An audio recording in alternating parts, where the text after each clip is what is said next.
Listen up, beautiful nerds. This man drank 1,400 bottles of radioactive water because his doctor told him it would make him healthier. Instead, it slowly destroyed his body. His teeth fell out, his jaw began to deteriorate, and years later, after his death, scientists dug him up and his body was still radioactive. This was Eben Byers.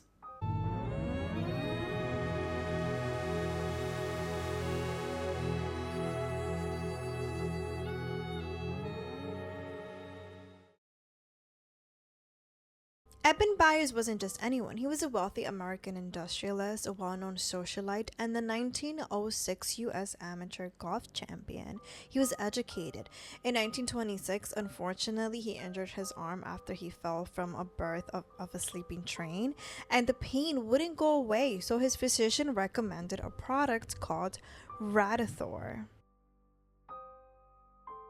Now, I know today it probably sounds a little bit crazy to think of someone drinking radioactive water, but back then they didn't understand what we know now. And scientists had just discovered radium and were successfully using it to treat certain cancers. So many people thought, well, if radium could treat diseases, maybe it could make healthy people even healthier. So companies began putting radium in water, toothpaste, cosmetic, a whole bunch of products, you name it. And it was basically a bottle of distilled water with radium 228 and radium 226, and of course it promised energy, vitality, and better health, like most of these products did, unfortunately. And the man selling it, William J.A. Bailey, despite presenting himself as a medical expert, he wasn't actually a physician because he did attend Harvard, but he didn't earn his medical degree because he dropped out. But that didn't stop him from marketing Radithor as a scientific breakthrough. And according to historical accounts, of course, he gave doctors commission to sell it because, of course, he did. At first, Byers thought it worked. He later said it gave him a toned up feeling, so he kept drinking it. I would too. Several bottles every single day. Eventually, though, he consumed 1,400 bottles. He believed in Radithor so much that he recommended it to some of his friends.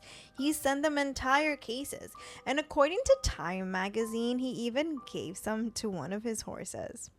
Poor animals can never catch a break.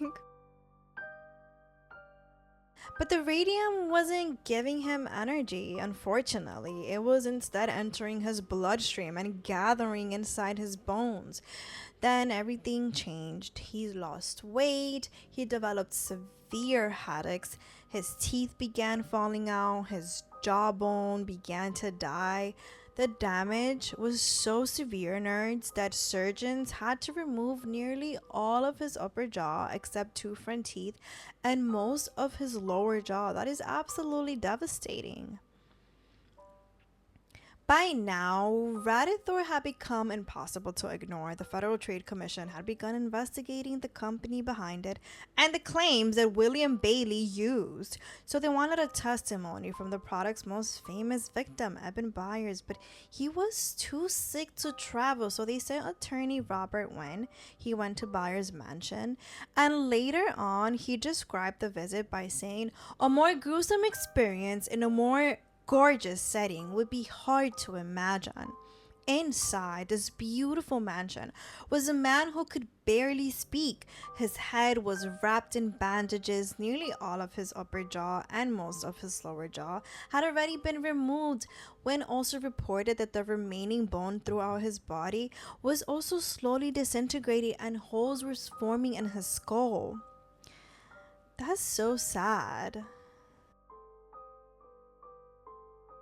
Eben Byers died on March 31st, 1932, and his death became national news and helped expose the dangers of radioactive miracle cures. Scientists later estimated that his skeleton contained around 36 micrograms of radium at the time, and experts believed that just 10 micrograms could be fatal.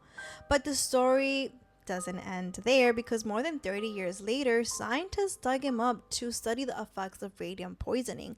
His body was still radioactive, nerds. They had to rebury him in a lead-lined coffin because, unlike many dangerous chemical, radium doesn't just disappear, it stays radioactive for an incredibly long time.